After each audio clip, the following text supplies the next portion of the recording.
Bonjour à toutes et à tous. Dans cette vidéo, nous allons parler de prolongement par continuité. Partons de l'exemple de la fonction sinus cardinal. Donc si x est différent de 0, on définit le sinus cardinal de x comme étant le quotient du sinus de x par x. C'est la fonction que j'ai tracée ici en rouge. Pour la tracer proprement, il faut savoir beaucoup de choses, notamment que ce quotient tend vers 1 lorsque x tend vers 0. Alors cette fonction n'est pas définie en 0 et on peut avoir envie de la prolonger en 0, donc de définir sinus cardinal. Et pour ce faire, on peut le définir par n'importe laquelle des valeurs en 0. Alors on va poser une question un peu plus précise, on va se poser la question de comment définir le sinus cardinal en 0 de telle sorte que, ainsi prolongée, la fonction soit toujours continue. Alors surtout ici en 0. Et là, si on regarde le dessin, intuitivement, on se dit qu'il y a une seule valeur possible qui permet de fonctionner, c'est celle-là. Donc si on veut prolonger le sinus cardinal en 0 de telle sorte que le prolongement soit continu en 0, on se dit que dans ce cas-là, il n'y a qu'une seule manière de procéder, c'est de poser la valeur en 0 qui vaut la valeur limite ici égale à 1. C'est ce que l'on va démontrer dans cette partie. On va commencer d'abord par donner une définition. Donc, définition. Donc, je prends I, un point de R. A, I, pardon, oh là là, un point de R, non, I, un intervalle de R, comme d'habitude. Alors, A, on va prendre, ça pourrait être, oui, A, un point de I. Et F, une fonction définie partout sur I, sauf en A, donc à valeur réelle. Et je dis que F est prolongeable par continuité en A si, eh bien, si, donc si, s'il existe, donc s'il existe un prolongement, donc s'il existe une fonction f tilde définie sur I à valeur dans R, qui vérifie deux choses. Premièrement, f tilde prolonge f, donc pour tout x dans I sauf A, eh bien f tilde de x est égal à f de x. Et ensuite, on demande juste ce que f tilde est continu en A. Donc on va voir un théorème qui nous explique quelles sont les fonctions prolongeables par continuité, qui va nous donner aussi le prolongement par continuité. Donc théorème simple, mais finalement assez important, que l'on va utiliser assez souvent.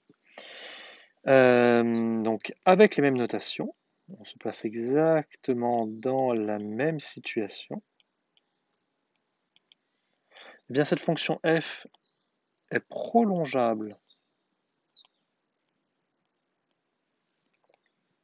par continuité en A, si seulement si cette fonction admet une limite finie en A. Et alors, le cas échéant, donc si cette f admet une limite finie en A, donc en notant ou en notant L la valeur de cette limite en A, eh bien, il y a unicité de ce prolongement par continuité.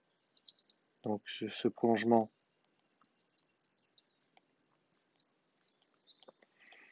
par continuité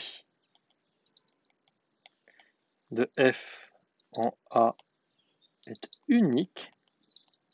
En plus, on le connaît. Donc, c'est la fonction f tilde qui est définie sur I et à valeur dans R et qui à X donne f de X si X est différent de A et L si X égale A. Donc, on va démontrer ce théorème. Pour revenir sur l'exemple, ici, qu'est-ce que l'on dira? Eh bien, on dira comme le sinus cardinal tend vers 1 en 0, eh bien, on peut prolonger la fonction sinus cardinal par continuité en 0 en posant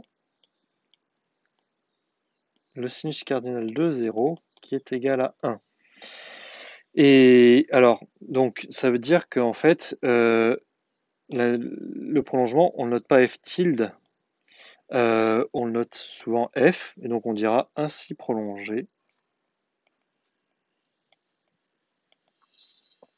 Eh bien, f, la fonction sinus cardinal est continue en 0. Donc ça, c'est la manière dont on va utiliser ce théorème. On va dire rédaction type, ce serait bien de le retenir. On démontre, bien sûr, le théorème. Donc on demande, en fait, vu la forme du théorème, condition nécessaire et suffisante plus unicité, eh bien c'est exactement la situation. On a envie de faire un raisonnement par analyse-synthèse. Donc c'est ce que l'on va faire. Donc analyse. Donc je prends f tilde un prolongement par continuité de f en A. Et en fait, on a si la question est que vaut f tilde, mais vu que l'on a un prolongement par continuité, f tilde, on la connaît partout, sauf en A. Parce que hors de A, on connaît déjà f tilde. Donc, si x est un point de I privé de A, f tilde de x égale f de x. Donc la question est, que vaut f tilde de A? Eh bien, ce que l'on peut voir, c'est que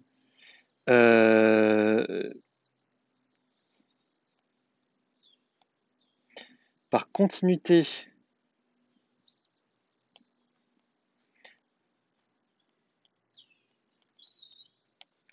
de f tilde en A, eh bien on a f tilde de x qui tend vers f tilde A lorsque x tend vers A, donc a fortiori pour la limiter pointée lorsque x tend vers A avec x différent de A. Donc on a f tilde de x qui tend vers f tilde A lorsque x différent de A lorsque x tend vers A avec x différent de A. Mais alors, ce f tilde de x vaut f de x. Donc, on a bien f de x qui tend vers f tilde de A lorsque x tend vers A. Je rappelle que pour f, on a x qui est bien dans I privé de A, donc automatiquement différent de A. Donc, on a automatiquement 2 points.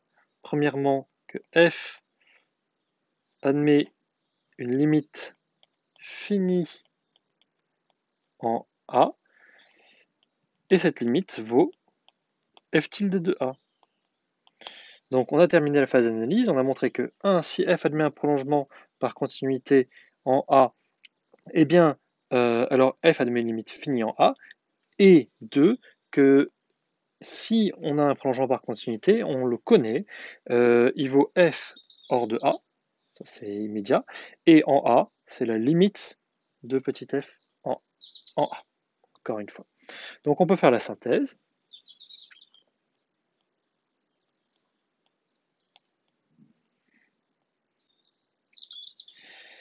Donc on suppose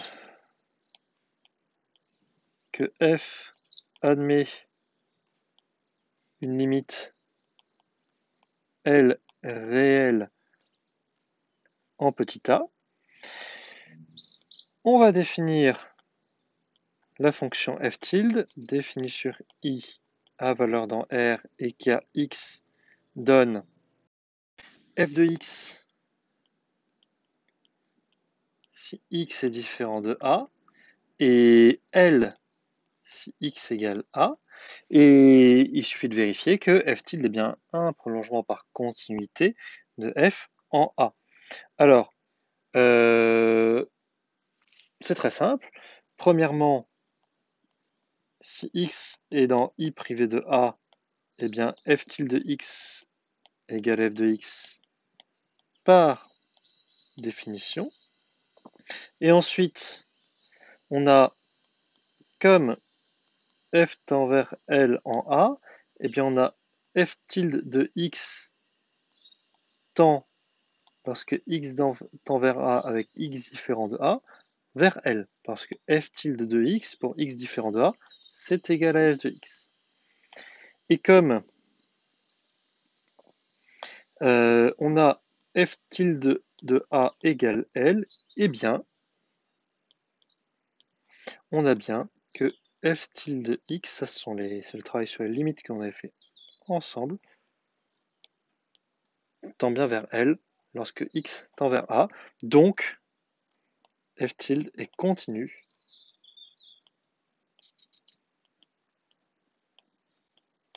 en a. Donc, tout simplement, voilà, on a terminé de démontrer ce théorème. Et puis c'est à peu près tout. On peut faire un exemple.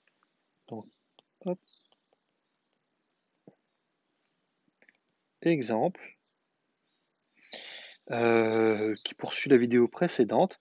Je définis f sur R étoile à valeur dans R, kx donne exponentielle de moins 1 sur x carré. La question est, f est-elle prolongeable par continuité? Et bien sûr, où et comment? Puis pareil, on peut faire pareil avec la fonction f. Allez, on va pas l'appeler f, parce que ça ferait beaucoup de f. Avec la fonction g, définie sur R étoile à la valeur dans R. Par exemple, kx donne 1 sur x. Si vous avez le temps, faites cet exercice très rapidement. Et pour y répondre, donc je vous laisse mettre la vidéo en pause éventuellement. Et si vous reprenez, la réponse est très simple. C'est le ou. C'est à chaque fois au seul endroit où cela a un sens ici. Ça peut être soit aux bornes de l'intervalle, soit en un point où il y a un trou, moralement, au milieu de l'intervalle. Ici, ça serait en 0. Et si vous regardez f tend vers 0 en 0, donc on peut prolonger.